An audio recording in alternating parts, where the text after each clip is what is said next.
Good evening, everyone, and welcome to this week's episode of Sounds of the Diaspora, Artist to Artist, conversation with yours truly, Dion Parson. I'm really excited about our guest tonight, someone that I just recently met through a mutual friend, and I got to know her and heard about her story and immediately had to have her on the show. Please join me in welcoming Steelpannist, composer, arranger, educator, and producer, Miss Bickley Rivera to the show. Hello. Hey, how you doing? Good. Thanks for having me. It's a pleasure. Thank you. Thank you. It's been great getting to know you and hearing your story. And I'm really excited for our audience because you bring a whole nother vibe to the show and the steel pan especially. And that's a very unique instrument. Mm-hmm. Yes. Yes. So I want to talk about that. But first and foremost, welcome to the show. And tell us a bit about yourself, growing up and your interest in music. Well, I was raised in a very musical family. My mother was a singer and an organist. My brother, who was older than me, started studying classical piano, and eventually he went on and he's an international conductor. But it was just there was always music playing in the household, mostly symphonic music, I'd have to say. Operatic as well. So that was my exposure. And then, of course, when I became 5, then I went the same path as my brother to study classical piano. I studied up at Springfield Conservatory of Music up in Massachusetts. And I did that for 12 years throughout my whole education. And then I went to college, and I actually decided to go into IT. Okay. And it was for a number of reasons, but I continued studying piano, classical, and then I started joining bands and I started playing pop music because once I got my hands on a keyboard, I couldn't get enough. Mm-hmm. And so my path was mainly in the pop genre, and I don't know if I should skip ahead too much, but once I met my husband, who's from Puerto Rico, I was exposed to Hispanic music, Latin music, and started really enjoying that. And we started a band together, and I played keyboards in that band. And fast forward again, moved to Florida, and just didn't feel that the vibe was working the same.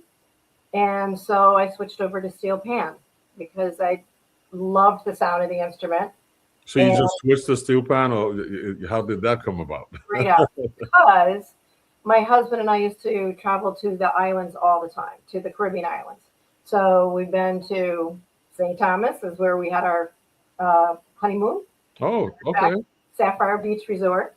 Nice. Yeah, I love that place. And because of actually that exposure, we've been to St. Thomas and St. John many times, British Virgin Islands and all that as well. Been to Bahamas, Bermuda, Grand Cayman, eventually Trinidad. And just every time I would go, I mean, that was the common thread. Even though the steel pan really originates in Trinidad, if you give homage to that, it's spread throughout the Caribbean. And my exposure to it was always that of a really great feeling inside once I heard the sound of it. And watching people really, really being intrigued by that instrument. It's just so unique. And yet it's a novelty. So that's what led me up to where I'm at now. Okay. So did you formally study the steel pan, or you just kind of picked it up on your own, or how did you go about developing your skill sets on it? Yeah, once I decided I wasn't going to do this keyboard in the band, I said, I see there's a class being taught in St. Petersburg for night students to just get the exposure to it. So I said, all right, let me try that. And I quickly found that it was not a lot of musicians that were in there, but people that really didn't know how to read music and whatnot. So I kind of got bored. And so I left. I bought my own steel pan. I started on double tenors. So I had 2. And I then went to all kinds of different establishments in St. Petersburg and Tampa area to see island people perform. My whole goal has always been to study island people who play this instrument from a young age and really understand the ins and outs of it to get the proper exposure and understanding of what they're doing on the steel pan. Mm-hmm. So, and I try to emulate it. There's times when I've been able to emulate some of it, but then I kind of go off on my own path, which is then my originality kicking in. But that was pretty much how I got exposed to it, is just trying to educate myself every chance that I could get with anyone that was playing. Right. And there's some amazing steel pan players out there, and I'm sure a lot of them.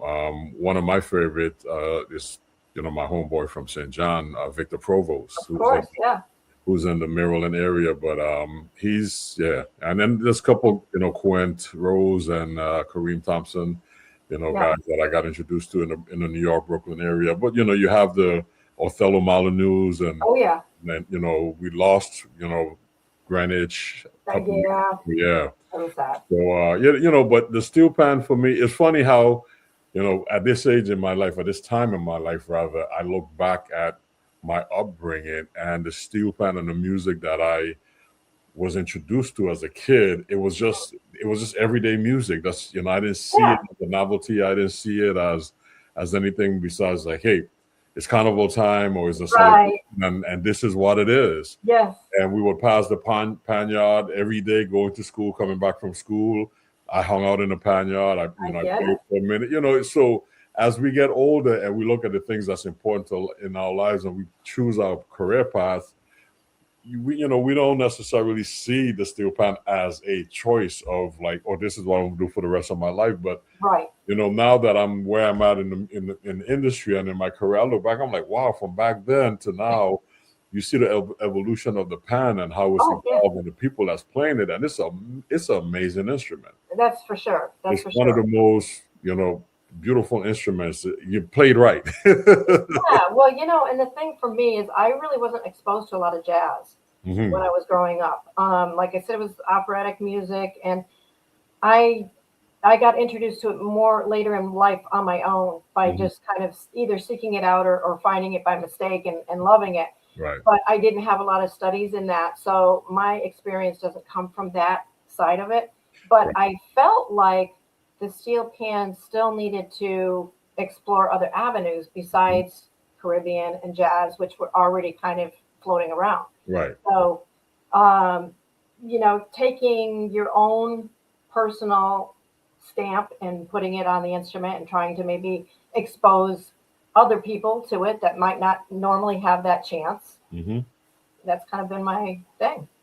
And it's great. I mean, it's a, how should I say it? It's a noble cause because not everyone will say, "Hey, man, I'm gonna take the steel pan to the next level." Well, I'll tell you a kind of funny story that's similar to this, and this is probably where I got this idea. But my uncle was a tuba player, and he always wanted to play trumpet when he was in the high school band. But they said, "No, we already have trumpet players. You're going to play tuba." And he was so disappointed in playing an instrument because he said, I'm just going to end up with silly parts, nothing of any substance. But then all of a sudden he made this dedication that he was going to learn everything he could about the instrument. You take it apart, clean it, know everything, how it works. He ended up becoming a solo tubaist, and he actually changed completely the direction of the instrument. And I'm sorry, what's his name? Harvey Phillips. Harvey. Yeah, and if you look him up, and brass players know who he is. He passed away, quite some time, maybe 15 years ago. But his contribution to changing the view of that instrument was tremendous, and it always stuck in my head. And I thought, if I could even just get a fraction of that, other people listening to the instrument that normally wouldn't even know what it is, that would be.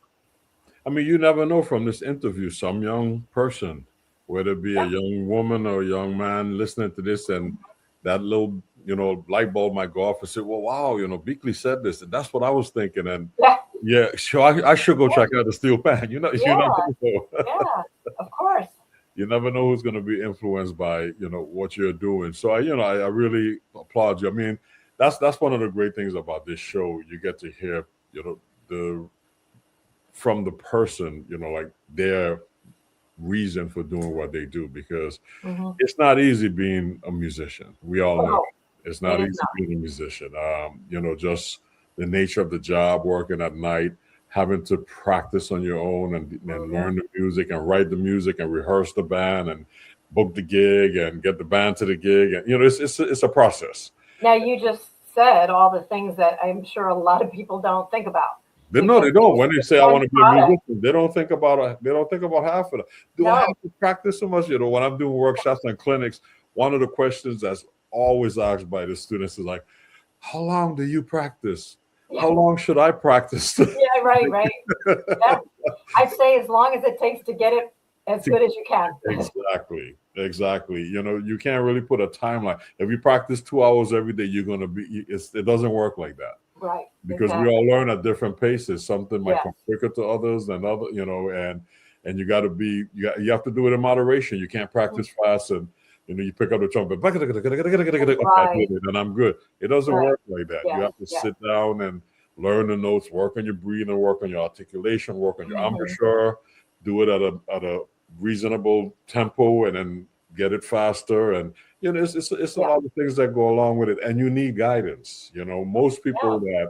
Most students of this music think, well, I could figure it out on my own, and I know it costs to study with someone, but I always advise people, get a teacher, get someone that even if you're not sitting with them and taking a lesson, get someone that you can just at least bounce your ideas off of, because half of what you're thinking may not work, and it's hard to critique yourself. You're doing stuff wrong and you're developing bad habits. It's hard to do critique yourself. Yes, and another iteration of that is also having a producer if you're a songwriter. So. You're stuck in your own little world thinking, oh, this sounds great. And then you get it to producer, like, oh, we got to take this apart. That's no good. Okay, we'll keep this. I mean, it's not even in your right key. You're straining. It's too high. I know. It's true. All of the above. Yeah. So it's good. It's good to have people around you that understand your passion and understand your dreams and your goals that can help you get to that point. Because as a musician, it's difficult to get there by yourself. We need guidance. Guidance, and that's really important.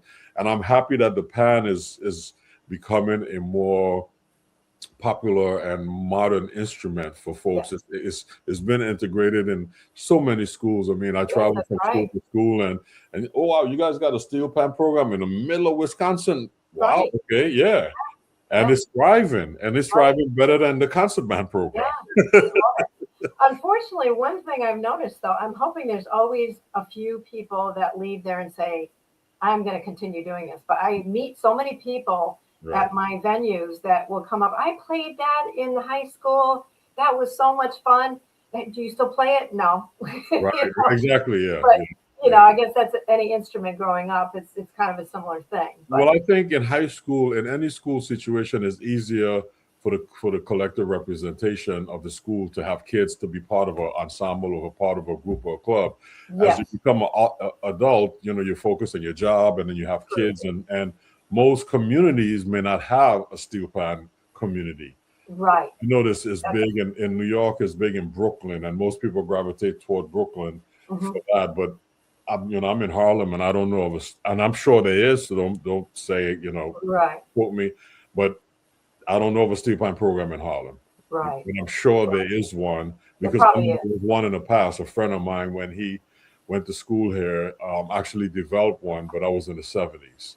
Okay. I'm not sure if it was continued or not. But that's the challenge as an adult. There's just not the accessibility as an adult to continue it. So most people just don't do it. And then the other thing too is the notion of being literate. Most panyard operate in a oral, Absolutely. I play it this way, you play it, you kind of follow me, and that's what it is. And it's great. It's an amazing way to learn that way. If somebody could play something, you could hear it and play it back to them. But then when you go to seek higher education and you don't have the theoretical or the literacy component, you can't read music, it becomes a hindrance. And I've seen that as well. That's the flip side of it. A lot of people get turned off. Yeah. Because I have to read music now. I'm just used to hearing it and playing it. So Yeah. there's a culture in the Panyard that exists that I think can be addressed to help folks that wants to pursue music on another level to get them to that. Yeah. I struggle with that in teaching piano. Okay. Most people today, most of the children have great ears. And I'm like, this is wonderful because that takes care of some of the ear training right there. But when it comes to reading music, they feel that that's it's such a hindrance for them that they just try to memorize on the spot, basically. And I keep trying to preach to them how important it would be to just put that extra time in to learn the staff and understand what's going on. Right. And my background is that that's all I was exposed to when I studied classical music was reading music. So there wasn't any well, there was some sight reading, but not anything that would cause me to really use my ears as much. Right. And so it is interesting when you mentioned about the islands, because when I went to Trinidad the first time in 2015, I was in Andy Narell's group, Birdsong, who was he was the arranger for that year.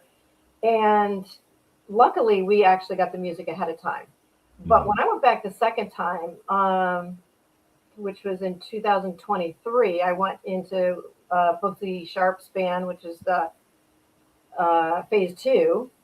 None of them read music. There was no knowledge of theory. So I couldn't even say, are we playing a third up from this? Or, not even that, or not even recognizing that A sharp is the same thing as B flat. Right. However, I'm not saying that as a negative thing, but I got exposed to learning by rote. And let me tell you, that gave me a whole different perspective on the way I look at my pan, the way I'm watching someone else and mimicking their hand movements. These are things that I really didn't get much exposure to, except for in the very beginning when I decided that I wanted to study these other people playing. But I mean, I didn't sit there and really watch. A lot of the hand movement things came later in playing over and over again and realizing, I can turn my wrist this way or I can turn it this way. Right. A lot easier to move around in the pan. Yeah. The technical, the pan is like the newest instrument, so yeah. From a technical standpoint, I think there's been some literature published about it, learning the pan and stuff, but I think that's just something that pan players need to get together and just kind of create a template, a common bond template that can be used. Like, for instance, like for the drums, I'm a percussionist. We have 26 standard rudiments. Of course, you got the stills, but the technique of playing it and the sticking is something that I can sit down and talk with any drummer about. Whether they can read or not, everybody knows a paradiddle, right, left, right, left, right, left. So there are things that I think from a educational standpoint that can really be creative to help the steel pan on a collective level globally to just create a standard for learning it and outside of the Panyard, because you mentioned when you was with Andy Narella was presented one way, when you was with Boogie Shop it was a different way.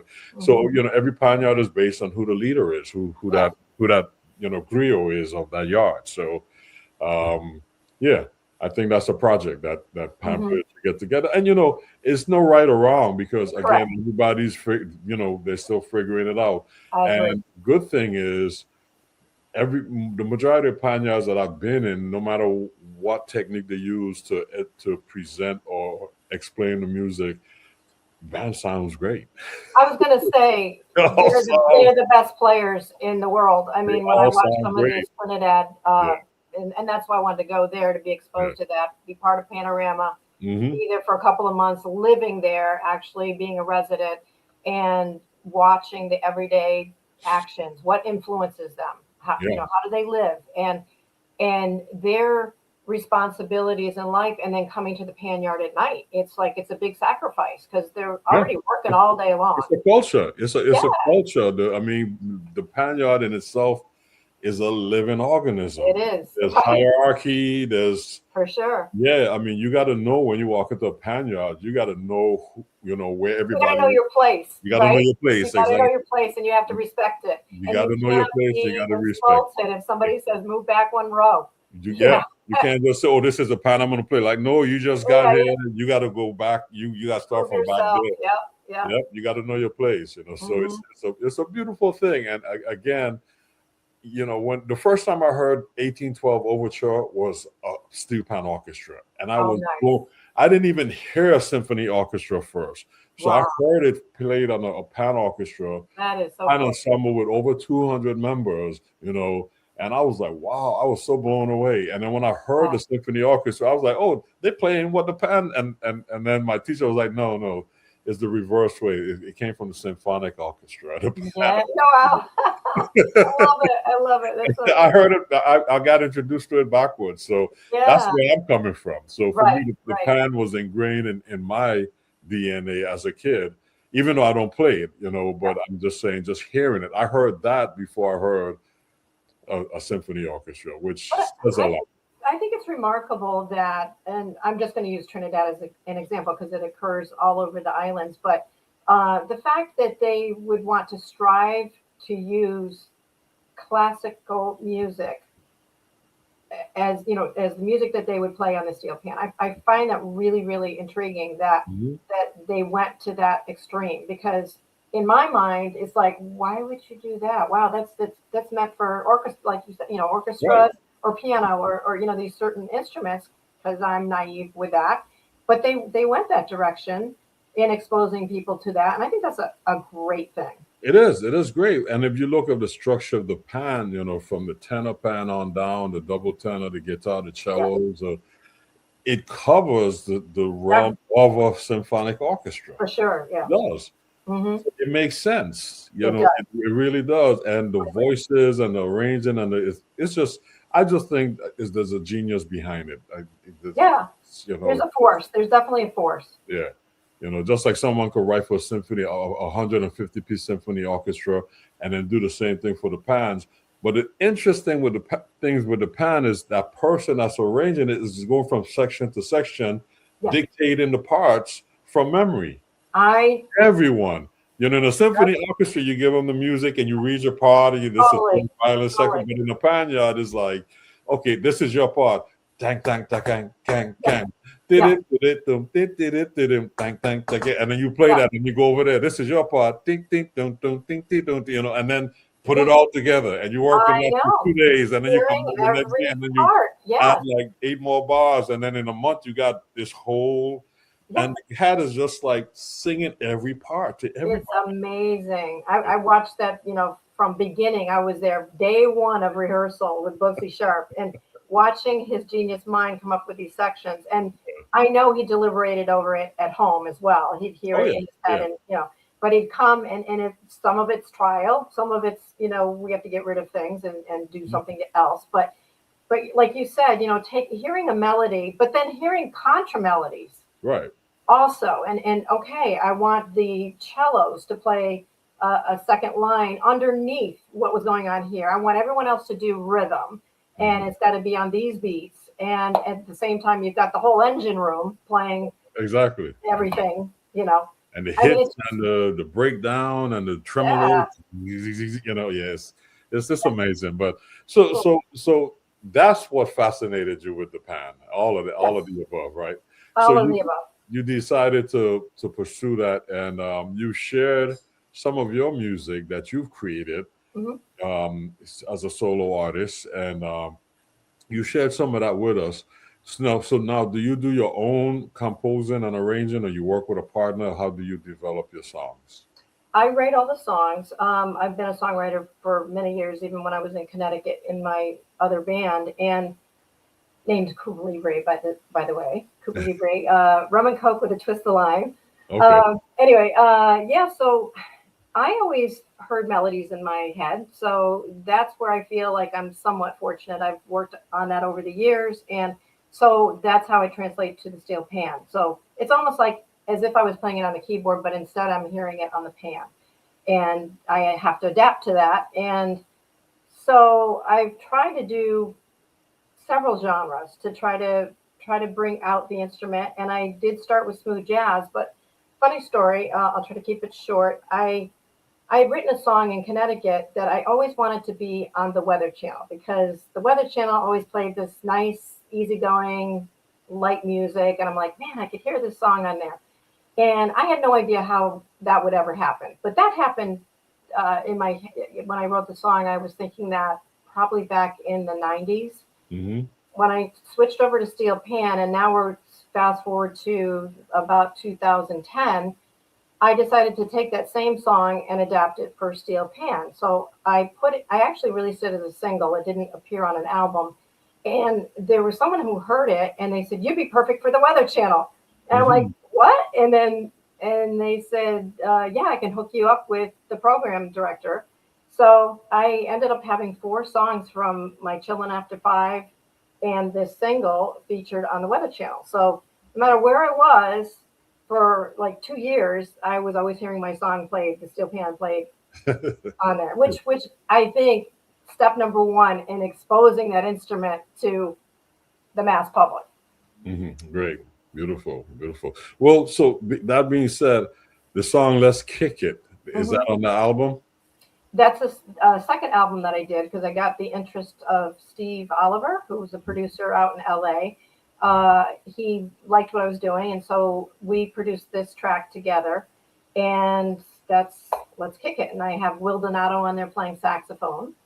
Okay, great. Well, let's you share this wonderful song with us, so let's share it with our audience. Thank you. This is Bickley Rivera's Let's Kick It.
So that's Let's Kick It. Mm-hmm. Yeah, and you did mention who you wrote it with, or who helped you produce it, and the sax player. Can you repeat their names again? Yeah, Steve Oliver. He's Steve Oliver, right? okay, yes. And Will Donato is playing saxophone on that. That was actually the first song that I worked on with Steve Oliver for that album, called Breaking the Mold. And so that one actually made it up to the top 20 on the Billboard charts, smooth jazz charts. It did fairly well. And then I think we went on to release another song called Latin Ride, which I didn't show you, but that one also made it up on the charts as well. Because I started finding a feeling for incorporating some Latin feeling into some of the songs as time went on. Great, great. So do you have a set band, or you just use musicians based on the projects that you're working on? That's a good question. I mean, if I were to get a gig that was completely smooth jazz, then I would hire a certain set of musicians.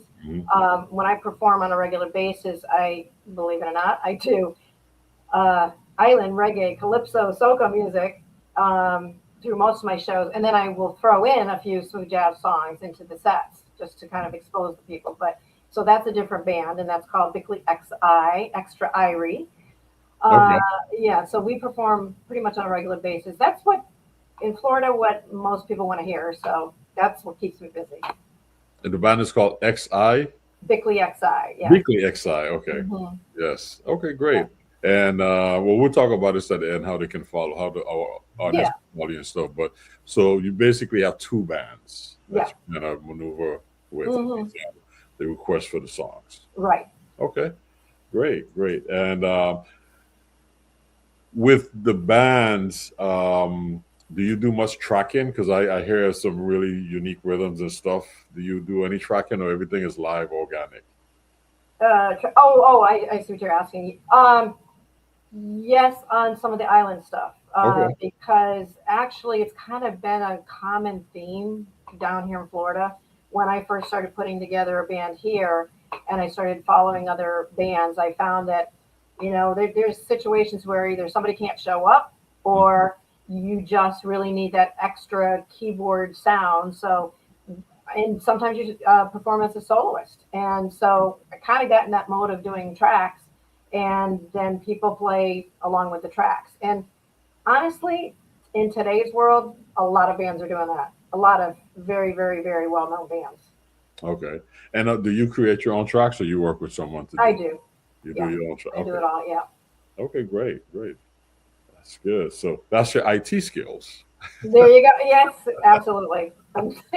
So you just utilizing everything. Yes. That's good. That's great. Well, I want to continue with the songs that you shared with us. The second song is Groovin' in Rio. Tell us about that one. Okay, so Groovin' in Rio, was my first album, called Chillin' After 5. And I just wanted to present kind of a Brazilian feel to it, a samba-like sound. I have on that track, I have my husband playing bass, because in my previous band, that's what he played. I think who else is on there? Paul Messina, who's playing flute. And I think that's all for, I have a percussionist that was in my band up in Connecticut, Paul Bosey. Okay. And Greg Minnick was the producer for this album. I worked with him for quite a long time. He's from Miami. And he helped me kind of put to life the ideas that I had about bringing the steel pan into a different feeling. So he's very talented when it comes to lounge music, ambient music, down tempo. And I sought him out because I really liked that style of music, and he was able to really make that happen. Groovin' in Rio might be a slight departure from that, but it's got the same feeling of just being real chill. So that's how that appeared on the album. Okay. Well, let's check it out. Groovin' in Rio.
That's Groovin' in Rio. Mm-hmm. Yeah. And you said the producer on that is Greg Mick? Greg Minnick. Mick. Minnick. Minnick. It's Minnick. Oh, okay. Minnick. And he's also playing guitar on that. I just, as I was hearing, I'm trying to remember on the top of my head, but yeah, he did the guitar solo in there. Okay, great, great. Yeah. That's a fun one. Yeah. Yeah, it's a lot of fun. It played a lot in Connecticut on the radio. Okay, good, good, beautiful, beautiful. Yeah. And with your band, do you guys tour outside of Florida, or your main base is there? I have in the past. It's only been in, I would say, the last maybe 5-6 years that I've kind of kept it to this area. Mm-hmm. I'm doing different things. I'm doing different projects. And so I have not set up tours to go outside of the state. Okay. We'll talk about some of your projects in a minute, but I want to get through the music. But that's exciting to know that you have some ongoing projects as well. Yeah. Great, great. So the next song you shared with us is it's kind of like a classic standard from the jazz songbook. This is a Spiral Gyro song, Morning Dance. Yes. Yeah, tell us about this already. Okay, how this one came about. I was working with Steve Oliver on my second album, Breaking the Mold, and kind of trying to come up with ideas for other songs that I wanted to include. And he actually came up with the idea. He says, maybe you should work with Tom Schumann from Spiral Gyro and do one of their tunes. I'm like, okay. So he spoke with him and he's like, yeah, I like that idea. And so I worked with Tom Schumann. He actually produced the track for me. Mm-hmm. And Tom said, I always thought that there should be a steel pan playing this instead of saxophone. Mm-hmm. So that's basically, I got the chance to work with him and we came up with this rendition of their song, and it's done well. He really likes this version too. And I see people sharing this. I love the opportunity and the ideas that came from him to be able to play against what he put together. Okay, that's great, man. See, I didn't know all of that. That's great. Yeah. He was the keyboard player, and right. So yeah. Yep. And what year did you do this with Tom? That was 2015. Well, it might have been 2014 that we worked on it. Okay, 2014. Beautiful. Yeah. Well, let's check it out. Morning Dance.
That's a fresh sound on that song. Yeah. Yeah, and I realize, sometimes when I listen back that the frequencies and the EQ and the way that the mic's set up is sometimes different than what people hear. One of the things too, I like melodies. I like playing different melodies and stuff, but I find it very hard to resist sometimes really getting into that, to really hammer that pan, because it's got, to me, that's where it originated, was beating the pan, right? So sometimes you have to hold back, and it's very hard to resist doing that. Yeah. Is your pan custom made? Yeah, I have a oversized 85-gallon barrel instead of 55, made by Tom Reynolds over in Sanford, Florida, actually. I do have I'm trying to think where, made in Trinidad. I have a smaller pan that I use as well. But I love this one. It's got the bored holes in it. It's quite beautiful. So because it's bigger, it has a much richer sound to it. Right. It resonates more. Yeah. Yeah, that's great. Well, I love this. I love the sound of it. I love this arrangement. I mean, this is one of those timeless pieces that you could just, it's going to be playing forever. You're going to hear it forever. Yeah. Oh yeah. I agree. Masterpiece. Yep. You mentioned ongoing project. Can you tell us a little bit of the project that you're working on? Well, I have some reggae songs that I'm working on that I'm self-producing, working with actually a Jamaican guitarist that I've performed with a lot, to maybe co-produce, I should say. But I'm also working with Robert Cutarella, who's a legendary producer, based out of LA, and I think he's in New York a lot. And what we're trying to work on is to compose songs together that would bring the steel pan mainstream. So I'm investigating some Afro beats. I'm working on a song right now that's based on an Afro beat.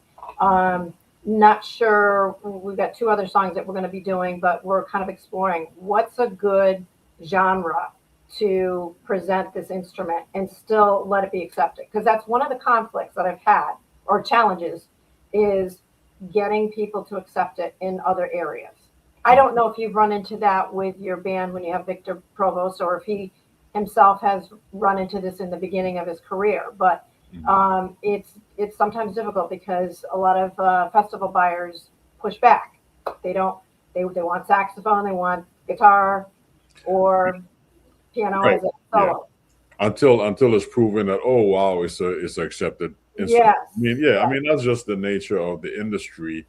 Caribbean music in general, I think, is now starting to be accepted on. Oh yeah, I agree. Major festival. The majority of the Caribbean festivals don't really feature Caribbean music. They feature pop music and jazz music and stuff like that, which I find ironic because people come there looking for the culture, and no doubt. And you play the music of where they can where they're leaving from. So I think it's something to look at when you look at the music of the diaspora, which is a style of music that each island have its own flavor and its own sound, and it's now starting to be investigated. So I think there's a yearning for the sound, there's a yearning for the music, and part of it comes with popularity. Like I said, most of the universities, especially a lot of Midwestern universities, have steel pan ensembles. Yeah. But the industry doesn't see it as a viable instrument as yet.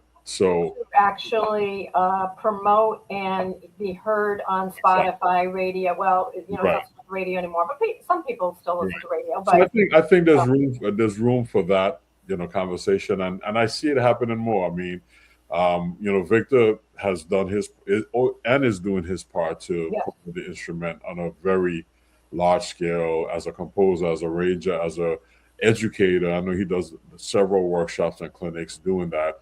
And it's just a challenge because not everybody's comfortable. Like I said, I was different. I mean, growing up in the islands, we heard things on the steel pan before we actually heard the original version of it. So it's a sound that's accepted to us, but the average person have no clue. I mean, even when you tell them that is an oil drum, they're like, really? I still get people asking, like, "Oh, that's a nice kettle drum." Yeah, exactly. Not a kettle drum. Inverted kettle drum, right? You know, Yeah, right. yeah. So it's part of exposure and education. So Yeah. So the more you stick to it, the more people will get it, and hopefully it'll happen within while you see it happen. Yeah, exactly. Yeah. And so we'll just keep doing our part, and hopefully this show can be part of that the exposure of the music as well. Mm-hmm. Yep. So agreed.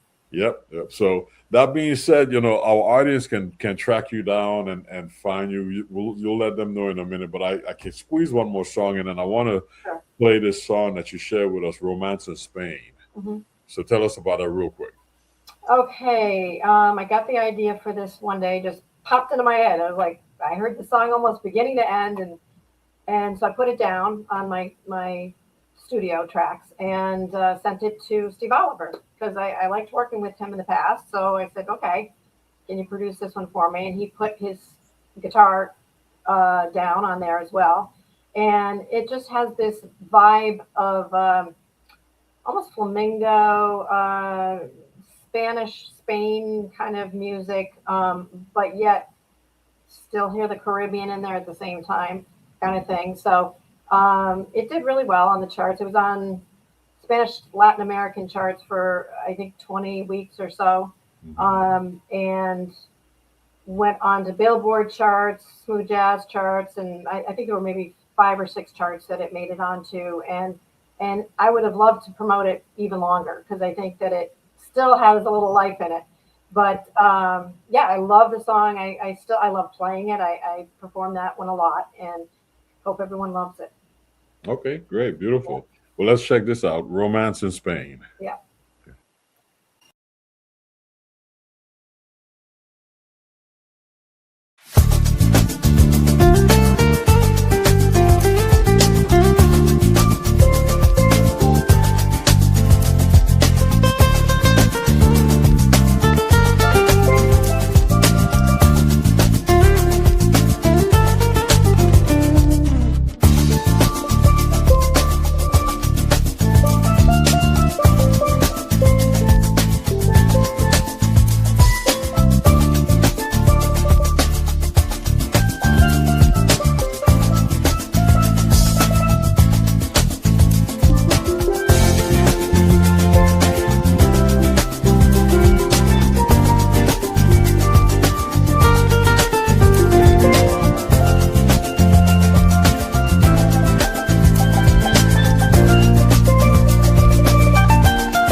Romance in Spain. All right. Beautiful. I love it. Love Thank it. you. Thank you. Thank you for sharing your music with us. Unfortunately, we're out of time, but I think we did pretty well. Yeah. Yeah, sharing your songs with our audience. I know they've enjoyed it, and I just want to thank you. Before you leave, let our audience know how they can follow you through social media, website. Sure. Just the standard places. I have my own website, BickleyRivera.com, and you can go on to Spotify and YouTube and Pandora, Amazon Music. It's all out there. So check it out. Do the downloads. You know. Great. Beautiful. Yep. So once you get those projects with Robert and Tom in place and everything, let us know. Yep. We'd love to Will bring do. you back For sure. to present them on the show in the future. Yeah. I really appreciate you interviewing me. You're more than welcome. I appreciate you being on the show. Yeah. Thank you. All right. Yeah. All right. All right. You take care, and I'll see you soon, okay? Bye. All right. Bye-bye.